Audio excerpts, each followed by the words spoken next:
দখলদার ইসরায়েলের সীমান্তবর্তী অঞ্চল থেকে নিজেদের বেশিরভাগ যোদ্ধাকে সরিয়ে নেওয়ার পরিকল্পনা করছে লেবাননের সশস্ত্র গোষ্ঠী হিজবুল্লাহ।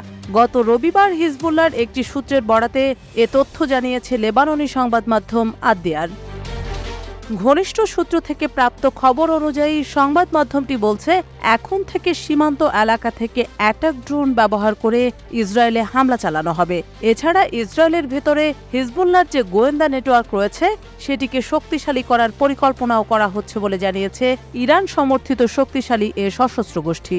ইসরায়েলের রাফা সীমান্তে অভিযানকে কেন্দ্র করে নতুন উত্তেজনা সৃষ্টি হয়েছে বিশ্বজুড়ে। দখলদার ইসরায়েলি বাহিনীকে ঘায়েল করতেই হয়তো নতুন করে শক্তি সঞ্চার করছে হিজবুল্লাহ গোষ্ঠী, এমনটা মনে করছেন অনেকেই। গত বছরের ৭ অক্টোবর থেকে চলমান গাজার উপর ইসরায়েলের সহিংসতা বন্ধ হওয়ার কোনো সম্ভাবনা দেখা যাচ্ছে না। এ পর্যন্ত ৩৫,০০০-এর বেশি ফিলিস্তিনি ইসরায়েলের হামলায় নিহত হয়েছে। কার্যত ধ্বংসস্তূপে পরিণত হয়েছে গাজা ভূখণ্ড। কিন্তু এখনও গাজার দখল পায়নি বর্বর ইসরায়েলিরা। এ যুদ্ধে ফিলিস্তিনের মুক্তিকামী সংগঠন হামাসের পাশে ঢাল হয়েছিল লেবাননের সশস্ত্র গোষ্ঠী হিজবুল্লাহ। তাই তো গাজার উপর ব্যাপক ধ্বংসযজ্ঞ চালানোর পরেও হামাসকে পরাজিত করতে পারেনি জায়নবাদী নেতানিয়াহুর দল। ফিলিস্তিনি সশস্ত্র গোষ্ঠী হামাস ও দখলদার ইসরায়েলের মধ্যে যুদ্ধ শুরু হওয়ার একদিন পরই এতে যোগ দেয় হিজবুল্লাহ।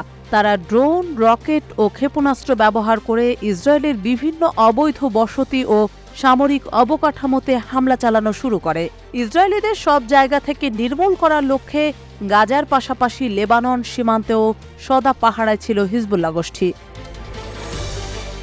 হিজবুল্লাহর হামলার কারণে গত ৭ মাস ধরে গাজার পাশাপাশি লেবাননের বিভিন্ন জায়গায় নিয়মিত হামলা চালিয়ে আসছে ইসরায়েল।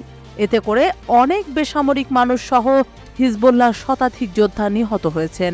মধ্যপ্রাচ্যে চলমান এই উত্তেজনার কিছুটা কমিয়ে আনতে লেবাননের সীমান্ত থেকে হিজবুল্লাহ গোষ্ঠী সরে আসতে শুরু করেছে। দখলদার ইসরায়েলের বিভিন্ন সামরিক বিশ্লেষকের তথ্য অনুযায়ী হিজবুল্লাহর কাছে অসংখ্য ক্ষেপণাস্ত্র, রকেট ও অন্যান্য অস্ত্র রয়েছে। এছাড়া তাদের রয়েছে শক্তিশালী বিশেষ বাহিনী রেদওয়ান ফোর্স, যাদের ইসরায়েলের ভেতর ঢুকে স্থল অভিযান চালানোর সক্ষমতা রয়েছে।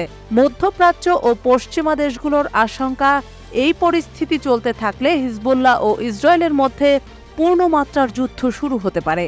এ কারণে লেবানন সীমান্ত থেকে আপাতত সরে আসছেন ইরান সমর্থিত লেবাননের সশস্ত্র গোষ্ঠী হিজবুল্লাহ।